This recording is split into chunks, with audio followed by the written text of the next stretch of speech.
بہت زبردست تیز ہوائیں چلیں گی، فلاں دن فلاں وقت سورج گرہن لگے گا، فلاں دن چاند گرہن ہوگا، اللہ اکبر. یعنی بہت ساری باتیں. اب تو یہ سردیوں کے دن آ رہے ہیں تو فوگ، یعنی جب نظر کم آتا ہے تو پنجاب کی طرف ہمارے پاکستان میں زیادہ ہوتی ہے تو فوگ کے بارے میں بھی موسمیات بتا دیتا ہے. پیشن گوئیاں پہلے سے ہونے لگ گئی، سائنس بڑی ترقی کر گئی. مگر کیا آپ جانتے ہیں کہ ان قریب کائنات کا ایک بہت بڑا حادثہ ہونے والا ہے؟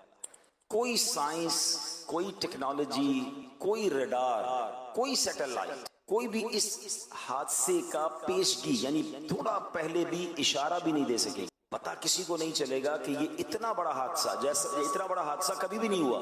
پوری کائنات کا سب سے بڑا حادثہ ہونا ہے اور اس سے پہلے دنیا کی کوئی ٹیکنالوجی، کوئی ریڈار، کوئی پہلے نہیں بتا سکے گا کہ یہ کب آنا ہے اور کیسا حادثہ ہوگا کہ لوگوں کے وہم و گمان میں بھی نہیں ہوگا. اچانک، بالکل اچانک سورج اور چاند بے نور ہو جائیں گے، ستارے بارش کی طرح زمین پر گرنے لگ جائیں گے، بڑے بڑے سیارے آپس میں ٹکرا کر تباہ و برباد ہو جائے، زمین شدید ترین زلزلے کے ساتھ لرز اٹھے. حدیثوں میں آتا ہے اور یہ اتنا اچانک ہوگا، اتنا اچانک ہوگا کہ کچھ بھی نہیں پتا ہوگا. دیکھیں طوفان آنے والا ہوتا ہے، شہر خالی ہونا شروع ہو جاتے ہیں، سیلاب آنے والا ہوتا ہے، پہلے ہی پتا ہوتا ہے بارش ہوئی ہے، ہو سکتا ہے سیلاب بھی آ جائے. اتنا اچانک ہوگا کہ حدیث پاک میں آتا ہے دو شخص بازار میں ہوں گے، ایک کپڑا خرید رہا ہوگا، دوسرا بیچ رہا ہوگا. دکاندار کپڑا کھول کر دکھا رہا ہوگا، ابھی سودا بھی نہیں کر پائیں گے، کپڑے کو واپس لپیٹ بھی نہیں پائیں گے، وہ حادثہ ہو جائے. کیا ہے؟ ایک اور حدیث سنی. مزید فرمایا کہ ایک آدمی بیٹھا کھانا کھا رہا ہوگا، یہ لقمہ توڑے گا، ابھی منہ تک نہ لے جائے گا، اتنا بھی ٹائم نہیں ہوگا کہ منہ تک لے جائے. اسی دوران وہ سب کچھ ہو جائے. قیامت جب آئے گی کسی کو نہیں پتا چلے، اتنی اچانک آئے گی، بالکل پتہ ہی نہیں ہوگا لوگوں کو، کوئی پریڈکشن نہیں، کوئی پیشن گوئی نہیں. اور وہ سب کچھ ہوگا جس کا قرآن میں بڑے واضح انداز میں، حدیث میں بڑی ڈیٹیل کے ساتھ بیان کر دیا گیا کہ کیا کیا ہوگا قیامت کے دن، کس طرح یہ چاند اور سورج بے نور ہو جائیں گے، ستارے زمین کی طرف گرنے لگ جائیں گے، سیارے آپس میں ٹکرا جائیں گے اور شدید ترین زلزلہ آئے گا، لوگ حواس باختہ ہو کر ادھر ادھر بھاگنے لگیں گے. سورہ قارعہ. ویسے تو قرآن کے 30ویں پارے میں بہت ساری صورتیں ہیں، بہت ساری آیتیں ہیں جس میں باقاعدہ قیامت کی منظر کشی کی گئی ہے، لیکن فقط اگر سورہ قارعہ، بہت مختصر صورت ہے، 1 منٹ میں تلاوت ہو جاتی ہے جس کی، اگر صرف اسی کو پڑھ لیں اندازہ ہوتا ہے کہ کتنا خطرناک دن ہو. قرآن کہتا ہے القارعۃ ما القارعۃ وما ادراک ما القارعۃ. القارعہ علماء کہتے ہیں قیامت کا ہی ایک نام ہے، دل دہلانے والی. کیا ہے وہ دل دہلانے والی؟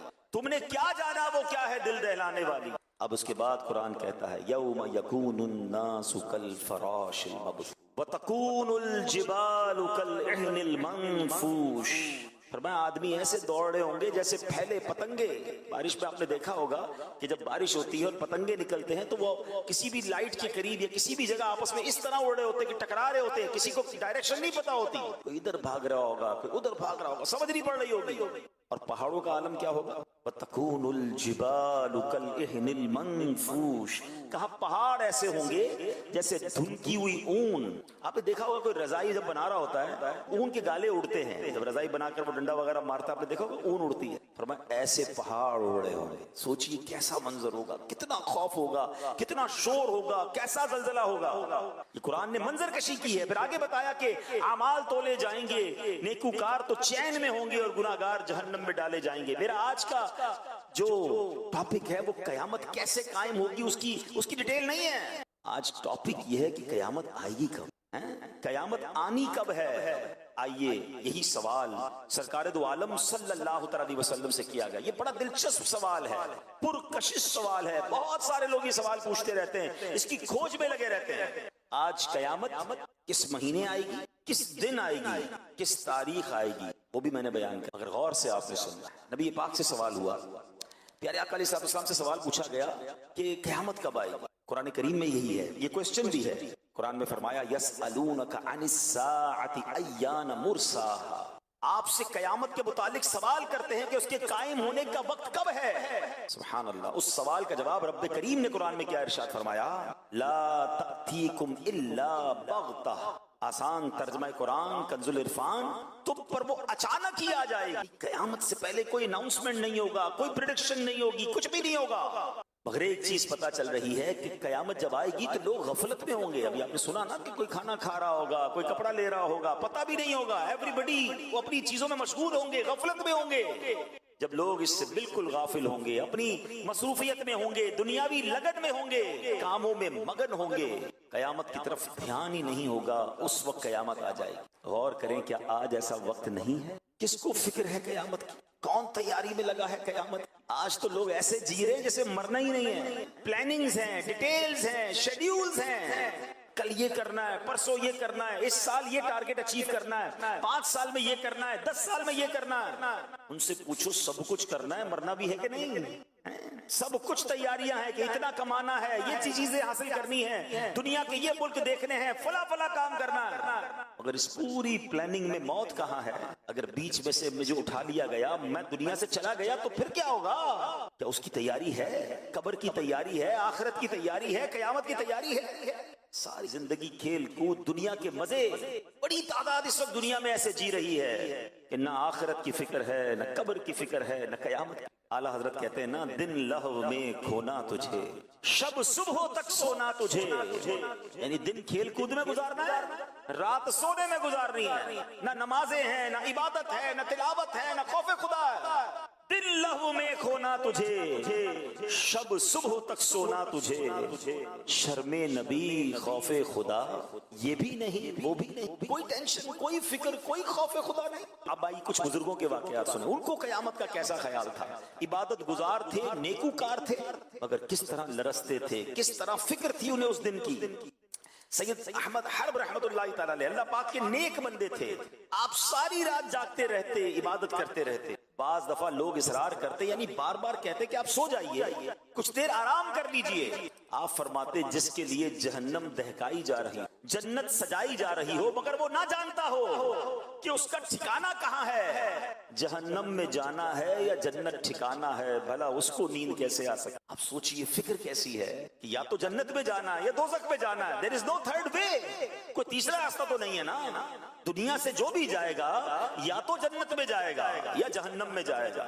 جس کو یہ پتہ ہی نہ ہو کدھر جانا ہے, اس کی ٹینشن کا عالم کیا ہوگا. اتنی بڑی ہستی ہیں, مگر کہتے ہیں نیند کیسے آ سکتی ہے جس کو پتہ ہی نہیں جانا کدھر, کہیں جہنم میں نہ ڈال دیا جاؤ. یہ تھے ہمارے اسلاف, اس طرح آخرت کی تیاری میں زندگی گزارتے. وہ لوگ سوچیں جو بالکل غفلت میں زندگی گزار رہے ہیں, کوئی فکر نہیں ہے, نہ نمازیں ہیں, نہ عبادت ہے, بلکہ ایسے لوگوں سے آخرت کی, موت کی, قیامت کی بات کرو. ہو سکتا ہے اس وقت بھی کوئی میرا بیان سن رہا ہو تو ہو سکتا ہے شیطان دل میں خیال ڈالے, یا مولانا صاحب کو کیا ہو گیا ہے, کیوں قیامت کی بات کر رہے ہیں, کیوں مرنے کی بات کر رہے ہیں. بات کرو تو بھی ان کو برا لگتا ہے. اللہ کے بندو, ہم بات نہیں کریں گے تم مرنے سے بچ جاؤ گے, ہم ذکر نہیں کریں گے تم قیامت کے دن پیش ہونے سے نکل جاؤ گے. قیامت کی ریممبرنس کا, قیامت کو یاد کرنے کا کیسا شاندار نظام ہمارے قرآن کریم اور شریعت نے بنایا. ہم روزانہ نماز پڑھیں, بار بار سورہ فاتحہ پڑھیں, اور ہر رکعت میں پڑھیں, اور اس سورہ فاتحہ میں بار بار قیامت کو یاد دلایا گیا. مالک یوم الدین, کون سا دن, کون سے دن کا مالک؟ یوم جزا کا مالک, یعنی قیامت کے دن کا مالک. پڑھتے ہو نا, الحمدللہ رب العالمین الرحمن الرحیم مالک یوم الدین, یوم جزا کا مالک. یاد رہے کہ قیامت آنے والی ہے, مجھے پیش ہونا ہے, مجھے وہاں کی تیاری کرنی ہے. کیسا یاد تھا بزرگان دین کو. ایک بار حضرت عمر بن عبدالعزیز, کتنا بڑا نام ہے, اتنی بڑی ہستی ہیں, آپ ایک مرتبہ رونے لگے. آپ کو روتا دیکھ کر آپ کی زوجہ محترمہ بھی رونے لگی, بعد میں دیگر گھر والے بھی رونے لگے. کیسے لوگ تھے, ادھر ساری رات ناچ گانے ڈھول تماشے, پوری فیملی ناچ رہی ہوتی. یہ تو سنا ہم نے کہ فلاں کے گھر میں ساری رات فلمیں, ڈرامے, گانے باجے, ناچ گانے ہوتے رہے. یہ کیسا گھرانہ ہے کہ خود بھی رو رہے ہیں, زوجہ بھی رو رہی ہیں, بچے بھی رو رہے ہیں. جب رونے کا سلسلہ رکا تو پھر پوچھا گیا کہ حضور آپ رو کیوں رہے ہیں, یہ تو بتائیں. گھر والے پوچھیں امیر المومنین کیوں رو رہے ہیں؟ تو فرمایا مجھے بارگاہ الہی میں حاضر ہونا یاد آ گیا, جس کے بعد کوئی جنت میں جائے گا تو کوئی دوزخ میں. یہ کہہ کر آپ نے چیخ ماری اور بے ہوش ہو. ذرا سوچئے تو صحیح کہ اگر آج یہ اعلان ہو جائے کہ آج رات کو یہ فیصلہ ہو جائے گا کہ کوئی یا تو جیل میں جائے گا یا تو کسی کو محل دے دیا ہے, ہر کسی کے بارے میں آج رات یہ فیصلہ ہوگا. بتائیے وہ رات کیسی گزرے گی, وہ دن کیسا گزرے گا کہ پتہ نہیں صبح میں جیل میں ہوں گا یا صبح میں محل میں ہوں گا. نہ دنیا کی جیل ایسی ہے جو جہنم کی قید ہے, وہ تو تصور ہی نہیں کی جا سکتا کتنا بڑا عذاب ہے. یا نہ دنیا کے کسی محل میں وہ آسائشیں اور برکتیں ہیں جو جنت کے خزانوں میں ہے. اتنی بڑی نعمت یا تو ملے گی یا اتنی بڑی سزا ملے گی، ایسے شخص کو کتنی کوشش کرنی چاہیے اللہ کو راضی کرنے کے لیے، ایسے شخص کو اس قیامت کے دن کی تیاری کتنی کرنی چاہیے۔ اگر بہت بڑی تعداد ہے جن کو فکر ہی، لیکن قیامت آنی ہے، اور قیامت کے علم کو پتہ ہے کیوں چھپایا گیا؟ میں نے کہا تھا بیان کے شروع میں کہ آج میں آپ کو تاریخ، دن اور مہینہ بتاؤں گا، اور یہ سرکار دو عالم صلی اللہ علیہ وسلم نے بتایا۔ نبی پاک نے قیامت آنے کا دن بھی بتایا، دن فرمایا جمعے کا دن ہو، تاریخ بھی بتائی، فرمایا 10 تاریخ، مہینہ بھی بتایا، وہ مہینہ محرم الحرام، صرف سال نہیں بتایا ہے، ٹھیک ہے، 10 محرم اور جمعے کا دن ہوگا جب قیامت آئے گی، اور فرمایا کیوں نہیں بتایا؟ اس کی وجہ یہ علماء فرماتے ہیں تاکہ ہم ہر وقت ڈرتے بھی رہیں، قیامت کی تیاری میں مصروف رہیں، غافل نہ ہو جائیں، کسی سال بھی آ سکتی، ہمیں تیار رہنا ہے۔ اے میرے پیارے اسلامی بھائیوں، ہاں پیارے آقا علیہ السلام نے مختلف مقامات پر مختلف حدیثوں میں قیامت کی نشانیاں بیان کی، قیامت سے پہلے یہ باتیں ہیں جو ہو جائیں گی، اور ان میں سے بہت ساری نشانیاں ہو چکی۔ آج ہم اپنے بیان میں قیامت کی کچھ نشانیوں کے بارے میں جانیں گے، ان حدیثوں سے ہمیں بہت کچھ سیکھنا بھی ہے، اور اپنی پریپریشن کو، اپنی تیاری کو، قیامت کے دن کی اللہ کی بارگاہ میں پیش ہونے کے معاملے کو اور ہم نے تیار کرنا ہے۔ ٹھیک ہے، ہم شاید قیامت تک زندہ نہ رہیں، ہمیں نہیں پتا کہ ہماری زندگی میں ہم قیامت دیکھیں گے، کیونکہ ابھی بہت بڑی بڑی نشانیاں باقی ہیں، مگر قبروں میں جانے کے بعد اٹھایا تو جائے گا نا یوم القیامت۔ اس دن جب پیش کیا جائے گا، اس دن ہمارے ہاتھ میں کیا ہوگا؟ کیا سیدھے ہاتھ میں نامہ اعمال ملے گا یا الٹے ہاتھ میں دیا جائے گا؟ کیا جنتیوں کی لائن میں کھڑا کیا جائے گا یا معاذ اللہ دوزخیوں کی لائن میں کھڑا کیا جائے گا؟ کیا نبی پاک کے ہاتھوں جام کوثر ملے گا یا پیاسے ہی رہ جائیں گے؟ کیا اللہ کے عرش کا سایہ ملے گا یا دھوپ میں کھڑے رہ جائیں گے؟ یا ان خوش نصیبوں میں ہوں گے جنہیں نبی پاک اپنے ساتھ جنت میں لے جائیں گے؟ سوچئے تو صحیح کیسا منظر ہوگا۔ اس دن کی تیاری، اور کئی مقامات پر قرآن مجید فرقان حمید میں، حدیثوں میں ہمیں بتایا گیا ہے کہ اس دن کی تیاری میں لگ جاؤ، اس دن ذلیل و رسوا نہیں ہونا ہے۔ اعلیٰ حضرت امام اہل سنت نے بڑی پیاری پیاری دعائیں اپنے اشعار میں لکھی، اور کئی بہت سارے مقامات پر ہمیں جھنجھوڑا بھی ہے، ہمیں سمجھایا بھی ہے کہ اس دن کی تیاری کر لو، اس دن پشیمان نہ ہو جائیں، اس دن مارے نہ جائیں۔ اللہ کی بارگاہ میں دعا کرتے ہیں، یا اللہ ہمیں قیامت کی رسوائی سے بچائیو، قیامت کی پریشانی سے بچائیو، میرے مولا قیامت کی پیاس سے بچانا، قیامت کی گھبراہٹ سے بچانا۔ اے اللہ جن خوش نصیبوں کو تیرے عرش کا اور نبی پاک کے پرچم کا سایہ نصیب ہو جائے، ان خوش نصیبوں میں ہمیں بھی شامل فرما لے۔ یا الہی گرمی محشر سے جب بھڑ کے بدن، دامن محبوب کی ٹھنڈی ہوا کا ساتھ ہو، یا الہی جب پڑے محشر میں شورے دار و گیر، امن دینے والے پیارے پیشوا کا ساتھ ہو۔ جب نامہ اعمال کھلیں گے، ہماری بے شرمیاں، بے حیائیاں، چھپ کر کیے ہوئے گناہ وہ سب کھل جائیں گے۔ اللہ سے دعا کرتے ہیں اللہ اس دن بھی ہمارے عیب چھپائی رکھنا۔ یا الہی رنگ لائیں جب جب میری بے باکیاں، ان کی نیچی نیچی نظروں کی حیا کا ساتھ ہو۔ یا الہی جب حساب خندہ بے جار لائے، چشم گریان شفیع مرتجا کا ساتھ ہو۔ آمین یا رب العالمین۔ اس دن کا ٹارگٹ یہ ہونا چاہیے کہ مجھے جنتیوں کی لائن میں کھڑا ہونا، ایسی زندگی گزار کر جاؤں کہ نامہ اعمال سیدھے ہاتھ میں دیا جائے، اس دن چہرہ سیاہ نہ پڑ جائے، اس دن نامہ اعمال کھلے تو شرمندگی کا سامنا نہ ہو جائے۔ اے میرے پیارے اسلامی بھائیو، آئیے اب نبی پاک کی کچھ حدیثیں سنیں جس میں سرکار دو عالم صلی اللہ علیہ وسلم نے قیامت سے پہلے کیا کیا ہونا ہے بیان فرمایا۔ صحابی رسول حضرت ابو موسیٰ اشعری رضی اللہ تعالیٰ عنہ سے روایت ہے، رسول اکرم نور مجسم صلی اللہ علیہ وسلم نے فرمایا قیامت سے پہلے فتنے یوں اٹھیں گے جیسے رات میں تاریکی چھا جاتی، اس وقت آدمی صبح کو مومن مگر شام کو کافر، شام کو مومن اور صبح کو کافر ہوگا۔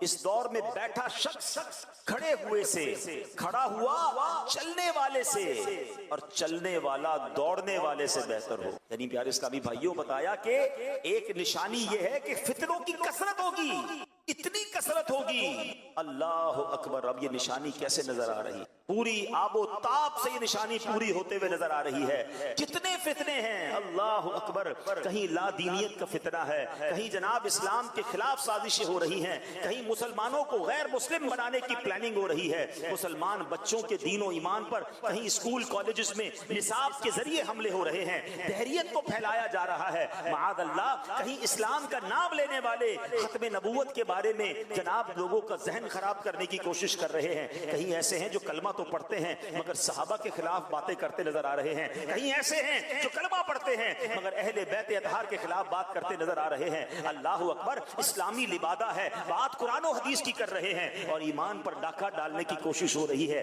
گویا ہر طرف سے فتنوں کا انبار ہے اور ہم ہیں کہ غفلت میں جی رہے، ٹینشن ہی کوئی نہیں ہے، سب کی سننی ہے، سب کے پاس بیٹھنا ہے، سب سے دوستی لگانی ہے۔ ارے جناب کوئی مسئلہ نہیں، مسئلہ ہے قیامت سے پہلے آقا فرماتے ہیں حال کیا ہوگا؟ کوئی صبح کو مومن ہوگا، شام کو کافر، شام کو مومن ہوگا، صبح کو کافر۔ یعنی ہر طرف سے ایمان کے ڈاکو ڈاکے ڈال رہے ہوں گے۔ سیدی اعلیٰ حضرت امام اہل سنت نے 100 سال پہلے بات فرمائی تھی، کہا سونا جنگل، رات اندھیری، چھائی بدلی کالی ہے، سونے والوں جاگتے رہیو، چوروں کی رکھوالی ہے، آنکھ سے کاجل صاف چرا لیں یا وہ چور بلا کے ہیں، تیری گٹھڑی تاکی ہے اور تو نے نیند نکالی ہے۔ کیا فرمایا؟ آنکھ سے کاجل چرا لیں گے۔ کتنا زبردست محاورہ استعمال کیا، آنکھ کے اندر لگا ہوا کاجل اور سرما کون چرا سکتا ہے؟ فرمایا ایسے بلا کے چور ہوں گے تمہیں پتہ ہی نہیں چلے گا، اور تمہارا مال لے جائیں گے، تمہارا ایمان لے جائیں گے، تمہارا عقیدہ لے جائیں گے، کیونکہ علم دین تو ہے نہیں، علماء کرام کی صحبت ہے نہیں، دین پر پختگی کا ذہن ہے نہیں، ایمان جناب کتنی بڑی چیز ہے اس کی حفاظت کی فکر ہی نہیں ہے۔ یہ سب کچھ ہو رہا ہے اور نبی پاک نے 1450 سال پہلے کا و بیش بتا دیا تھا کہ ایسے فتنے ہوں گے۔ مگر کیا ہم اس وقت کانشیس ہیں؟ ہم اس میں فکر مند ہیں کہ میرا ایمان بچ جائے، میرا عقیدہ بچ جائے؟ اچھا جناب میرا بچ گیا، میرے بچوں کا بچ جائے۔ اتنی بڑی تعداد میں لوگ یہاں بیٹھے ہیں، ان میں سے بہت سارے بڑی عمر کے ہیں، ماشاءاللہ بچپن سے دینی ماحول میں یا جوانی میں دینی ماحول میں آ گئے، مگر آج کا نوجوان کہاں ہے؟ ہماری اپنی اولاد کہاں ہے جو اسکول کالج اور دوستوں میں سارا دن اور رات گھوم رہے ہیں؟ ان کے ایمان اور عقیدے کی کون فکر کرے گا؟ انہیں کون دین کی بات بتائے گا؟ کیونکہ سوشل میڈیا کا زمانہ ہے، ہر بندے کے ہاتھ میں سوشل میڈیا ہے اور سب کی سننے کا ذہن بن گیا ہے۔ یاد رکھیے گا کہ یہ ایمان چھیننے کی سازشیں ہو رہی، ہمیں ایمان کی حفاظت کرنی ہے، فتنوں سے اپنے آپ کو بچانا ہے۔ اللہ اکبر۔ بخاری شریف کی حدیث سنیے، اس حدیث سے اور سمجھ آئے گا کہ جب ہر طرف سے فتنے ہوں ہمیں کیا کرنا چاہیے۔ ہمیں سائڈ پر ہو جانا چاہیے، فتنوں کی طرف جانا نہیں ہے۔ نبی پاک فرماتے ہیں، اللہ کے آخری نبی رسول ہاشمی صلی اللہ تعالی علیہ وسلم نے فرمایا ان قریب ایک زمانہ آئے گا کہ اس وقت مسلمان کا بہترین مال بکری ہوگا۔ کیا ہوگا؟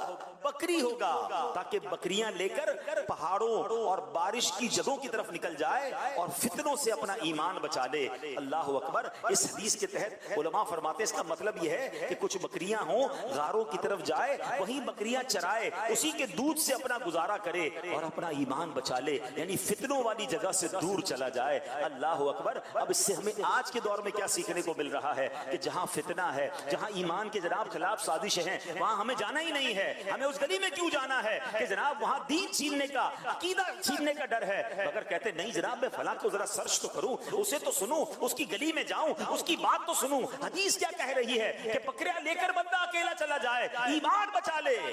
اگر آج دنیا بھر میں ٹریول کرنا ہے، لوگ ان ملکوں میں ہجرت کرنے کے خواب دیکھ رہے ہیں کہ ہم ان ملکوں میں جائیں، اپنے بچوں کو بھیجیں تاکہ تھوڑے پیسے کما کر لائے، تھوڑا جناب دنیا بھر کی ڈگریاں لے کر آئے۔ ارے کبھی سوچا کہ کہ بچہ جا کر ڈگری تو لے آئے گا، کہیں ایمان نہ دے کر آ جائے گا، یورو اور پاؤنڈز تو لے کر آ جائے گا مگر دین اور ایمان نہ چلا جائے. پہلے ایمان ہے میرے پیارے سے. دنیا بھر میں سفر کرنے والے، مائیگریشن کی خواب دیکھنے والے، دنیا بھر کے ویزوں کی لائن میں لگنے والے، ایک بات کا تو فیصلہ کرو، جس ملک میں جا رہے ہو، جس علاقے میں جا رہے ہو، کیا وہاں دیندار لوگ ہیں؟ کہاں وہاں جا کر میرا اور میری اولاد کا، میری آنے والی نسلوں کا ایمان محفوظ رہے گا؟ اس کی کوئی ٹینشن نہیں ہے. بتاؤ ادھر پیسے کتنے ملیں گے، ادھر جناب کرنسی کتنی ملے گی، ادھر پاسپورٹ کتنا جلدی ملے گا، صرف یہ سوچنا ہے. بالکل اسی طرح اپنے کاروبار، اپنی دوستیاں کرتے وقت، اپنی رشتہ داریاں کرتے وقت سوچئے. لوگ کہتے ہیں خاندان بڑا ہے، بچی بہت خوش رہے گی، بیٹے کی فلاں خاندان میں شادی ہو جائے گی، جہیز بڑا اچھا آئے گا، تعلقات بڑے مضبوط ہو جائیں گے، بڑے بڑے خاندان سے ہمارا جناب، بڑے قبیلے اور بڑے جناب سٹی کے لوگوں سے ہمارا ریلیشن ہو جائے گا، بڑے عہدے والے لوگ ہیں جناب، بڑا نام ہے ان کا. نام بڑا ہے، گھر بڑا ہے، گاڑیاں بہت ہیں، پیسہ بہت ہے، ایمان ہے کہ نہیں؟ عقیدہ درست ہے کہ نہیں؟ کوئی نہیں پوچھے گا، کوئی نہیں سوچے گا.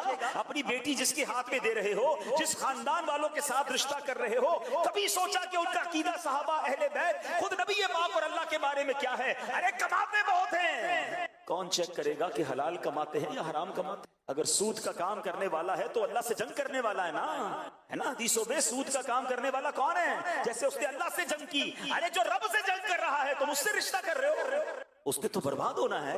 اللہ سے جنگ کر کے تو کوئی نہیں جیت سکتا نا.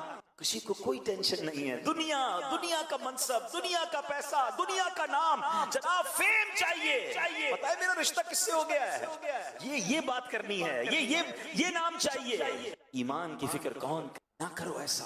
کاش یہ بات ہمارے ذہن میں بیٹھ جائے کہ رشتہ کرنا ہے، کاروبار کرنا ہے، کسی ملک میں شفٹ ہونا ہے، ایون پاکستان کے کسی علاقے میں جو مائیگریٹ کرنا ہے، نیا گھر لینا ہے، پہلے دیکھوں عاشقان رسول کی مسجد قریب ہے کہ نہیں. بچے پیدا ہوں گے تو مدرسہ قریب ہے کہ نہیں، جہاں میرے بچوں کا دین، ایمان اور عقیدہ محفوظ رہے گا. ارے آج میں ہوں، میرے بچوں کو سنبھال رہا ہوں، کل میری آنکھیں بند ہونی ہے، مجھے دنیا سے جانا ہے. میرے بعد میرے بچوں کا کیا ہوگا، میرے بچوں کے بچوں کا اس ملک اور اس علاقے میں کیا ہوگا؟ کوئی نہیں سوچ. اچھا آج اچھے خاصے دیندار لوگوں کو کہیں کہ یار آپ فلاں کے ساتھ اٹھتے بیٹھتے ہیں تو آپ کا دوست بد عقیدہ ہے، آپ کا دوست بے ایمان ہے، آپ کا دوست معاذ اللہ گستاخ صحابہ یا گستاخ اہل بیت ہے، اور جناب نبی پاک کے بارے میں، دین کے بارے میں اس کی خیالات اچھے نہیں ہیں. لوگ کہتے ہیں جناب اس کا اپنا عقیدہ، میرا اپنا عقیدہ، میں تو صرف دوستی کرتا ہوں، ہم ساتھ کھاتے پیتے ہیں، ہمارا کاروبار ہے، ہمارا اٹھنا بیٹھنا ہے. ایک بات بتاؤ، آپ کے والدین کو کوئی گالیاں دے، آپ کے ماں باپ کو کوئی برا بھلا کہے، کیا اس کے ساتھ بھی ایسی دوستی لگاؤ گے؟ اس کا تو میں منہ دیکھنا پسند نہ کروں. اور صحابہ اور اہل بیت کے بارے میں کیسی بھی کوئی بات کر لے، میرا دوست بن سکتا ہے؟ ملنا نہیں قیامت کے دن، صحابہ کو منہ نہیں دکھانا، امام حسین کے قدموں میں جانا نہیں ہے، پنجتن پاک کی غلامی نہیں اختیار کرنی. کیا کرو گے یہ دوستیاں؟ یعنی اتنا سب کچھ ہلکا ہو گیا ہمارے لیے کہ دین، ایمان، عقیدہ، بلیفز کچھ بھی نہیں، صرف دنیا کی دوستی، صرف تھوڑے پیسے، صرف تھوڑے تعلقات. نہیں میرے پیارے اسلام، سب سے پہلے اور یاد رکھیے گا، صحبت اثر لاتی. ہاں بری صحبت تمہیں برا بنا دے، اچھی صحبت تجھے اچھا بنا دے. اچھوں کے ساتھ بیٹھیں، عاشقان رسول کے ساتھ بیٹھیں، خوف خدا والوں کے ساتھ بیٹھیں، مضبوط مسلمانوں کے ساتھ جن کا عقیدہ اور ایمان مضبوط ہے، ان سے دوستی کرنی ہے، ان سے رشتہ کرنا ہے، ان کے ساتھ رہنا ہے. حدیث پاک میں تو فرمایا دنیا والوں کو چھوڑ کے غار میں چلا جائے، بکریاں لے کے چلا جائے، ایمان بچائے. ہم یہ تو نہیں کر رہے اس دنیا میں، لیکن کم از کم برے لوگوں سے تو الگ ہو جائیں، برے ماحول سے تو الگ ہو جائیں. اور یہ فتنوں کا دور آ چکا ہے. ہمیں نہیں پتا کہ ہمارے گھر میں، ہماری فیملی میں سب کے پاس موبائل ہے، کون اپنے موبائل پر کیا دیکھ رہا ہے اور کس طرح اس کا ایمان چھینا جا رہا ہے. سونے والو جاگتے رہیو، چوروں کی رکھوالی. خدا کی قسم اس پرفتن دور میں دعوت اسلامی ایک ایسی چھتری ہے، ایک ایسی امبریلا ہے. کاش میں اپنے فیملی، اپنے بچے، اپنے گھر والوں کو لے کر بس اس ماحول کی، اس خوبصورت چھتری کے، امیر اہل سنت کے فیضات کی چھتری کے نیچے آ جاؤں کہ میرا بھی ایمان بچ جائے، میرے بچوں کا ایمان بھی بچ جائے، یہ اسی ماحول میں پلے بڑھے، میری نسلیں بھی یہی رہیں، تاکہ کسی طرح آنے والی نسلوں کے ایمان پر بھی کوئی ایمان کا ڈاکہ نہ ڈال سکے. یہ کرنا کس کی ذمہ داری؟ ہم سب کی ذمہ داری ہے. ہم یہ تو فکر کرتے ہیں کہ جناب گھر بچا رہے، پیسے بچ جائیں، اپنی پراپرٹی محفوظ رہے، ہر چیز کی حفاظت کی فکر کرتے ہیں. سب سے پہلے ایمان کی حفاظت کی. اے میرے پیارے اسلامی بھائیوں، قیامت کی یہ نشانی ہمارے درمیان ہے، ہمیں سوچنا ہوگا. آئیے ایک اور قیامت کی نشانی سے، بخاری شریف کی حدیث ہے، رسول ذیشان مکی مدنی سلطان صلی اللہ علیہ وسلم نے فرمایا، قیامت کی نشانیوں میں سے ہے علم اٹھ جائے گا، جہالت عام ہو جائے گی. اللہ اکبر، کیا یہ نشانی نہیں آ گئی ہے؟ کیسا علم اٹھ گیا ہے؟ حقیقی علم کہاں ہے؟ کون قرآن پڑھ رہا ہے؟ کون قرآن کا ترجمہ اور تفسیر پڑھ رہا ہے؟ کتنے لوگ ہیں جو حدیث کا علم جانتے ہیں؟ کتنے لوگ ہیں جو کتابوں سے دوستی رکھتے ہیں؟ آج کس کے پاس ٹائم ہے جناب؟ ساری رات سوشل میڈیا پہ گزارنے کے لیے وقت ہے؟ موبائل ہاتھ میں دے دو، بیٹری ختم ہو جائے گی، پیکج ختم ہو جائے گا، موبائل چھوڑنے کے لیے تیار